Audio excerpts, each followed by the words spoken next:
Layla's 6-year-old niece was born deaf. She found it difficult to communicate with her family, none of whom knew sign language. So Layla, a 25-year-old Kenyan technology evangelist who works for Intel and tutors data science at Oxford University, invented smart gloves that convert sign language movements into audio speech. The gloves, named Sign.io, have flex sensors stitched onto each finger. The sensors quantify the bend of the fingers and process the letter being signed. The gloves are paired via Bluetooth to a mobile phone application that Layla also developed, which then vocalizes the letters. My niece wears the gloves, pairs them to her phone then starts signing and I'm able to understand what she's saying, says Layla. Layla piloted the gloves at a special needs school in rural Migori County, southwest Kenya, where feedback helped inform one of the most important aspects of the gloves, the speed at which the language is converted into audio. Roy Layla, CEO, is a computer engineer with a background in microprocessor engineering from the University of Nairobi. He has extensive experience in this domain from working at Intel as a software engineer. He is also a Royal Academy of Engineering 2018 LIFT Fellow. Chalmers Muthoni, COO. I am a very passionate developer with a background in microprocessor technology and instrumentation, having specialized in industrial electronics. I always open to explore new and exciting things in technology.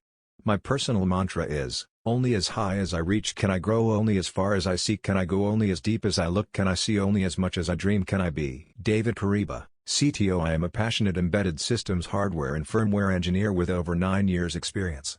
I have been part of development teams working on products that require custom embedded systems in wearable, IoT, wireless communication and general instrumentation. When Neo Hutiri was diagnosed with tuberculosis in 2014, the South African engineer was forced to spend 3 hours every 2 weeks waiting at his local clinic just to collect his medication.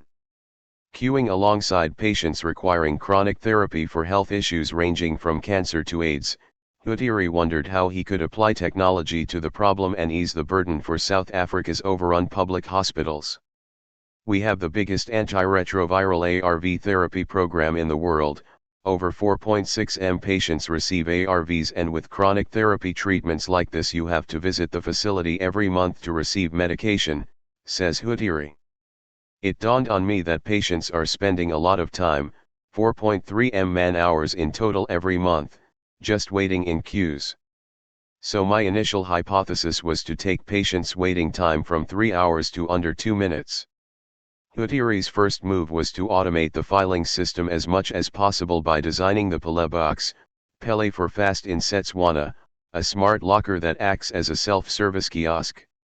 The locker is stocked by health workers, who scan a patient's medication into a specialized cubicle. The number of the locker and a one-time PIN are sent directly to the patient's mobile phone, with the PIN allowing the user to open the locker. South Africa's Pharmaceutical Council was intrigued by the Pele box, but needed reassurance that the right medications would be delivered to the right patients, every single time. Hutiri piloted the project in Pretoria last year and was overjoyed at the results. 4,700 medications were delivered at a 100% success rate, and with an average collection time of under 36 seconds, says Hutiri. The vertical farm. More than 2/3 of Uganda's population engages in farming, but rapid population growth in the capital, Kampala, means that not everyone who would like to grow their own fruit and veg has the space or land to do so. This was the issue faced by Paul Matavua, who was born into a family of 20 children and raised for a short time by his grandparents in rural Uganda, where he learned all about growing crops. After returning to Kampala as a cash-strapped university student, he began looking for space-saving ways to grow his own food. His solution was the farm in a box, a sustainably sourced timber box measuring 90 centimeters wide by 90 centimeters high that can hold up to 200 plants. The farms currently retail at 300,000 shillings, 64 pounds, a high price for the average Ugandan, says Matavua, but as the boxes produce food worth 1.29 m shillings, 275 pounds, every year, costs can be quickly recouped.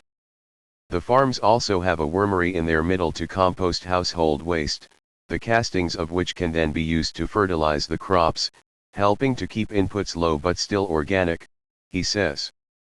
Our goal is to roll out the farms to the wealthy, because they do not mind how expensive the boxes are, and to produce 3 to 5 farms per day, says Matavua. Then we can subsidize sales to the poor. Magic water. When Beth Koigi moved into her university dormitory in eastern Kenya, she was horrified that the water coming out of the tap was filthy and laden with bacteria. Within months, she had built her first filter and was soon selling filters to others. When drought hit in 2016 and water restrictions saw Koigi's water supply turned off entirely, she began thinking about water scarcity and its relation to climate change. Magic water. When Beth Koigi moved into her university dormitory in eastern Kenya, she was horrified that the water coming out of the tap was filthy and laden with bacteria. Within months, she had built her first filter and was soon selling filters to others.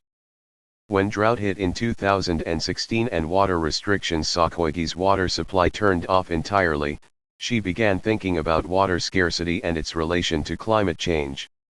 While on a 4-month program at the Silicon Valley-based think tank Singularity University, Koigi, 27, joined up with 2 other women, American environmental scientist Anastasia Kaschenko and British economist Claire Sewell, to create magic water, which captures water from the air and converts it into drinking water using solar technology. In 2015, Kenyan Collins Oluok was working as a community health worker in Nairobi, knocking door to door to register children for a national immunization drive. The work was tedious and difficult. Every volunteer was required to register 200 children, but because some families were at work or out shopping or had simply moved away, the targets couldn't always be met.